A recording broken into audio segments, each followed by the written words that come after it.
समझा दिए थे ना कि पूंजीवादी अर्थव्यवस्था क्या है। वैसी अर्थव्यवस्था जिसमें उत्पादन के साधन किसके पास हो, निजी जनता के पास, निजी जनता के पास, उसे हम क्या कहते हैं, पूंजीवादी अर्थव्यवस्था। इसमें सरकार हस्तक्षेप नहीं करती है, इसे स्वतंत्र अर्थव्यवस्था भी कहते हैं। स्वतंत्र तो इसलिए कहते हैं, स्वतंत्रता लिखा गया क्या, स्वतंत्र इसलिए कहा जाता है क्योंकि इसमें सभी व्यक्ति क्या होते हैं, स्वतंत्र होते हैं। क्या होते हैं, स्वतंत्र होते हैं, ठीक है ना। ये विकसित देश होते हैं जैसे अमेरिका, ब्रिटेन, फ्रांस और जापान। आपको समझाया सामाजिक अर्थ समाजवादी अर्थव्यवस्था।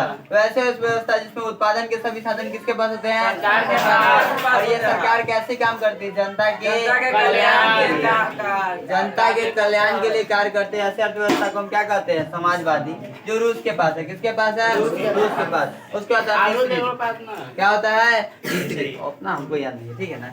यह एक नवीन मतलब नया अर्थव्यवस्था है। क्या है, नया अर्थव्यवस्था है जिसमें कुछ सरकार के पास और कुछ जनता के पास उत्पादन के साधन, हाँ के पास उत्पादन के साधन होते हैं। जैसे भारत में कुछ लोग जो है, कुछ लोग निर्णय लेते हैं तो कुछ सरकार निर्णय लेती है। और जो सरकारी क्षेत्र होते हैं उसमें क्या करते हैं, सार्वजनिक क्षेत्र, और जनता का क्षेत्र होता है उसे निजी क्षेत्र कहते हैं। ये क्षेत्र की बात कर दी, ठीक है ना। और विकसित अर्थव्यवस्था, वैसी अर्थव्यवस्था जिसकी राष्ट्रीय आय तथा प्रति व्यक्ति आय क्या होती है, अधिक होती है, उसे हम क्या कहते हैं, विकसित अर्थव्यवस्था। जैसे अमेरिका, ब्रिटेन, फ्रांस और जापान, जर्मनी इत्यादि, ठीक है ना।